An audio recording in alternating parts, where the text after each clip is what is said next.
I had a previous career where I was in footwear sales and selling shoes more or less to people, but it was a great learning curve for me because it made me meet people and build relationships with people in an instant. You had to build a relationship and a rapport instantly and fast. And it taught me incredible lessons about listening to people, reading their body language, and you have to listen to people to be able to react to what they're saying, and then you have to help them. And it just taught me this incredible mentality that served me in my entire life, that one, I believe that life is all about building relationships with people, but also I believe that you have to listen.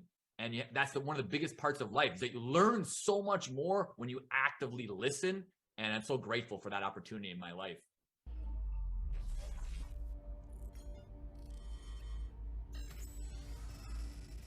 My unique hobby is one that just inspires me daily. Is I do a vlog called The Win It Minute, and I seek out ways for everybody to be inspired on a daily basis, and then I boil it down to less than 1 minute. So I force myself to find something to inspire the world daily, whether it could be just being more appreciative, having more gratitude in your life. And sometimes I'll have to read books and read a book, and it's spend 2 weeks reading one book just to get a 55-second inspirational piece to share with the world.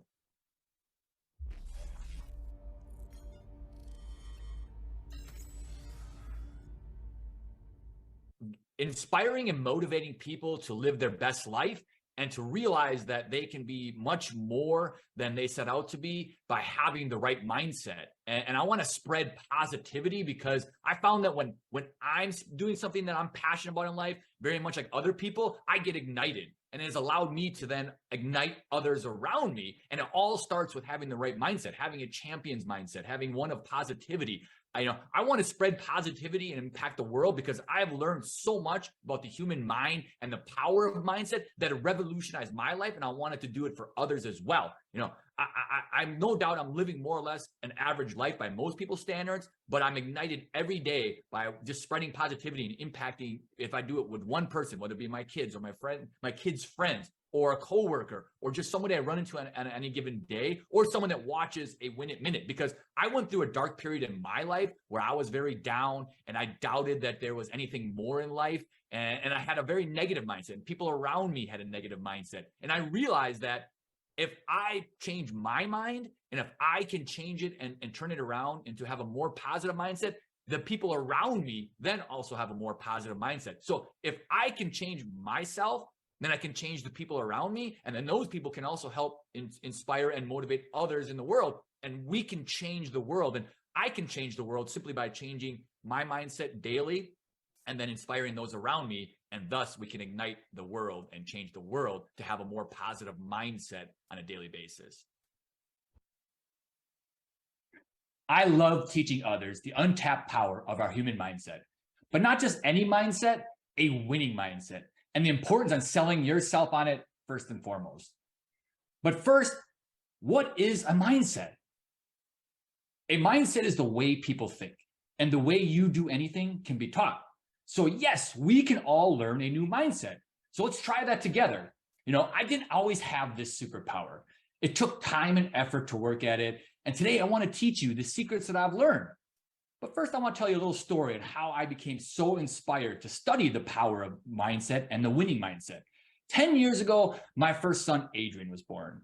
And when he was born, I was so excited to be a dad and starting a new family. And then we learned of the news that he had a hole in his heart called a VSD. And he had to have open heart surgery to repair this hole. And my excitement and happiness turned to frustration and anger. And at that time in my life, I was reading a book on the power of mindset by Nick Vujicic. If you know who he is, it's not really important. But I was reading this book, and when I learned of the news, I became so frustrated and so angry. I took that book, and poor Nick bore the brunt of all my anger and frustration. I ripped the pages out of the book. I spit in it, and I threw the book in the garbage. I was like, to heck with mindset, to heck with all this positive thinking. It doesn't work. My son has to have open heart surgery. But as fate would have it, as I was sitting there wallowing in my own self-pity and anger, Nick's book was staring back at me in the garbage, yes. And if you see right here, Nick is a speaker that talks about the power of life without limits and mindset shifts. and he has no arms and no legs. And I thought to myself, who am I to wallow in my self-pity and anger over something like this when Nick has overcome more obstacles to spread positivity and mindset to other people? At that moment, I decided I was in dire need of a mindset shift, because no one will ever do that for you. You have to do it for yourself. And here's what I found on the secrets of selling yourself on the winning mindset. And the foundation for a winning mindset depends entirely on three things I want to share with you today. Number one, how we sell ourselves on what's happening in the moment. But before I venture into this, I want to ask everyone on the Zoom call a question. You can raise your hand or just wave. How many people out there talk to themselves on a daily basis, whether out loud or internally? I know I do, but how many people on here do that as well? Okay, I see about half of you do. That means half of you don't. So I bet you those people who don't are probably asking themselves right now, I don't know, do I talk to myself? When do I talk to myself? But yes, we all talk to ourselves on a daily basis. But you got to realize that those words that you use are powerful. You know, you got to understand that everything you say matters. And I read a study that said 25% of who we become in life is determined by our genes. So some of you have won the lottery, some of you not so much. But the good news is that 75% of who you become in life depends on your internal culture, your decisions, your mindset, the things that you do, how you respond to situations. 75% of who you become. And you can have the greatest parents in the world or the worst parents in the world, but they don't influence you as much as you influence yourself. It's about a 10-to-1 margin. Nobody influences you more than you influence yourself.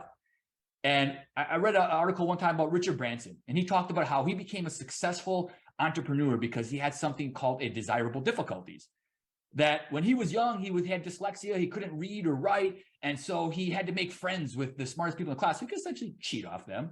Now, that's not a great trait, but the ability to learn to make friends with people, he credits as with him becoming a wealthy entrepreneur. And he turned that obstacle and challenge into an opportunity. How often do we see obstacles as opportunities? Number two, how we sell ourselves on what could happen. You know, ad campaigns work. Everybody knows just do it.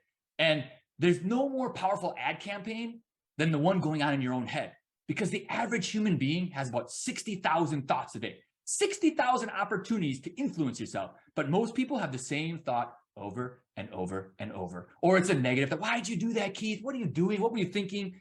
But we can influence ourselves if we learn to control those thoughts and advertise to ourselves what we're capable of accomplishing. Because you are still the most powerful person and the most powerful advertiser to yourself. The third and last one is how we sell ourselves on what will happen. It's true. Positive thinking won't let you do anything in this world. It just won't. But it will allow you to do everything better than negative thinking. And training your mind and that internal ad campaign to see the opportunities in the world is the most powerful weapon you can use, because it creates perseverance. And perseverance is the real key to success in anything you want to accomplish. I mean, hope is a real thing. If I told you, if you called this list of 10 speaker bureaus, 2 of them will hire you, you would pick up the phone and call all 10. But if I told you, if you call this list of 20, none of them will probably hire you. You might dial 1 or 2 and then give up after a while, because you have to have hope and sell yourself on what will happen. But every once in a while, people always ask me, like, how are you so positive and fired up every day? How do you do that? And I say, I train myself. If you ever watched a YouTube video or TikTok, and let's say you watch a YouTube video on a cat, then all of a sudden all these cat videos come into your YouTube screen or on TikTok, it's because it's a thing called an algorithm. YouTube, TikTok, they all figured it out. Well, our brain also has an algorithm. Our brain notices things that we pay attention to, that we're interested in. And if you find yourself paying attention to opportunities, positive things, being grateful for more things in your life, more of those things you'll notice and it'll come into your brain. But the same can happen if you notice negative things, if you're always complaining, if you're noticing obstacles.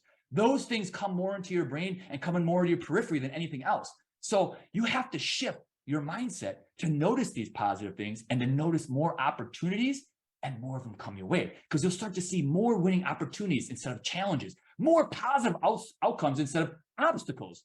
It all starts with your mindset and noticing these things around you. And now that you know these three secrets to winning your day, I hope you use the power of your mindset for good and win the day. Thank you. Wow, wow, wow, wow, wow. Another mindset guru. We love it. We love it. My tail is over the wagon again, ladies and gentlemen. Great stuff. This AGTV, I tell you, it's phenomenal. It's incredible. So our Central Florida chapter, NSA, meets at St. Leo University in the mornings on Saturdays. It's the same third Saturday from 9 a.m. to 12 p.m. So lunchtime. So breakfast and lunch.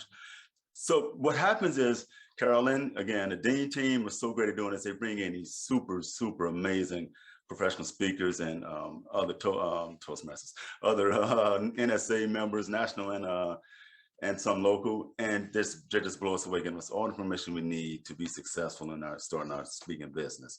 And today is another day of that. So you can reach us on our website, the local website at www.nsacentralflorida.com. All right, let's let the judges dive into this one. All right, Mark and then Pilar. All right, Keith, wow. I will confess, I felt like I just took a drink out of a fire hose. There was so much there. And, you know, my 15-year-old brain wants to go back to one central focal point. And you gave us a lot. And I'm going to begin at the end. For me, the end is this. I heard of all the things you told me, I can train my mind. But I found myself asking, how? How can I train my mind? Can you give me one specific technique I can begin to work on today that shifts my mind? I was going back. Was it Nick Vujicic? What did he talk about? Others, I'm trying to recall all the authors of the books. But you found a way to get past this idea of your son having open heart surgery. How did you do that? What was the technique? What can I do today to train my mind to sell myself on a more positive mindset? That was my first go-to question. The other thoughts I had to do with some technical style. For example, you mentioned, I want to teach you, I want to tell you, I want to share with you. I'll be honest, the audience cares a little about what you want. They want to know, what can you do for me? So the language we use, if you say, I'll share with you, let's discuss, just take a look at. That means together we're going to go on this journey. You mentioned also your son having open heart surgery. In my mind, there was an open loop on that. Here's why. I have two sons. And had you said to me, my son had to get open heart surgery, how would you feel if your child had to have open heart surgery? Pause. What you do there, Keith, is you grab my heart, you draw me in, and I'm thinking, oh my gosh, how could I even possibly handle that? Now I'm more emotionally connected to you and less to all the information which you give to me. And the information is great, but emotionally I connect. I want to know more about that experience. What was it like for you, your family? How did it come out? Did your son struggle? Did it work out well? What did it do emotionally? How did you handle all of that?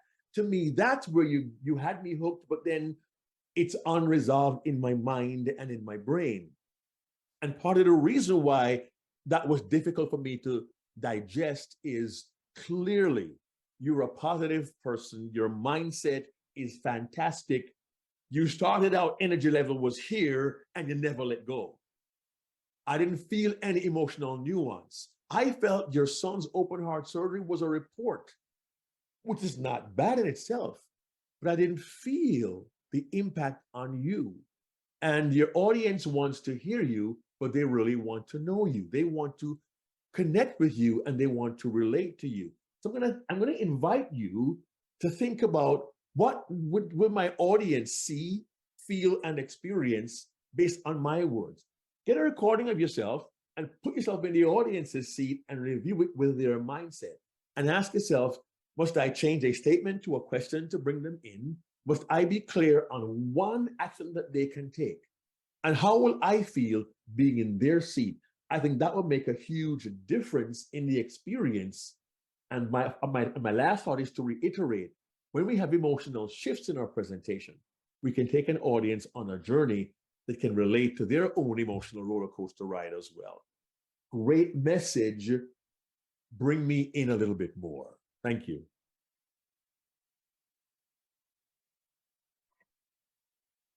Keith, I love your energy. And adding to what Mark is saying, I would like to focus on the voice because, yes, it sounded the same. And the speed, the power of the pause, the leaving us that time to think about what you just said. So it is almost like a roller coaster or that you are going to play. The open heart surgery of your son cannot sound the same as the anger of destroying the book or finding the solution with his hope. So that change in your voice is going to allow me that it's not the same energy. Like, oh yes, I'm here, the mindset positive, and then my boy had a heart condition, and it sounded the same. So that's an opportunity there to make it even better. It's such a powerful story. I think I would suggest, and this is many ways to start the speech or not, many techniques, but I think destroying the book could be powerful, because if that's at the beginning that you are reading about mindset and so many people read about it, that doesn't work. Of course, doesn't work, because that's not the only thing. So you paint a picture of destroying it and this doesn't work, and then this happened because I was just told that my son had a heart condition. Changing the voice, giving the pause. And then I totally agree with Mark in the how. I was waiting for the how the whole time. How am I going to do that? Yeah, he's telling me to think positive. People usually like, how do you do it? Okay, you give me an example. So that process from the beginning with the destroying the book, and then I was just told about my son, it will get me to the process of how you did it and some techniques that I can apply. So I went to the book again, and then the story of Nick inspired you, because I needed the change of the message. And for example, the same with the desirable difficulties. You learned this, but you went so fast with the author. So yeah, I totally agree that it's too much for me. And the eye contact with the voice, with the pauses, the eye contact, and what I call my smiley eyes is the same thing. Not everything can have the same eyes, the same side. It has to go with the change of this negative news that I just received, or this powerful message that I am about to give. So the lens is your friend in video presentations. I want that eye contact with the lens. Remember, the lens is your client. So very well. Good kid. Wonderful story. And I think you have these tweaks. It will make it even better. Thank you. So many years ago, I had the opportunity of learning from one of the masters in the speaking business, Jack Canfield. And I studied with him for many, many years. And he said this: you can't motivate anybody to do anything, which burst my bubble, because I thought, what? I'm a motivational speaker, what? And what he said essentially was this: all you are responsible for is to come from a place of authenticity and truth, and present your information or your story, whatever, in a way that audiences can really receive. So all of the things that my colleagues have just said apply. A lot of information fast. This is what I felt was coming at me. And even if I wanted to grab something, you wanted something else. So everything they said, I fully agree with, and also understand that if the mindset is not to try and motivate or empower people, that's not it. You have no control over that. That's actually not your responsibility. Your responsibility is your truth, and presenting in such a way that people can receive the gift of your story, your knowledge, your wisdom in a way that works for them. Then they can take and open up the gift and take it. Oh, that's for me. I receive that. And then they really receive it. Because majority of the really, really successful speakers that I see, that's what they do. I've had the opportunity of seeing Nick speak. He, of course, you just look at him, you're like, okay, I have no excuses in life. but he has an amazing ability to, again, share his vulnerability in addition to the successes he has.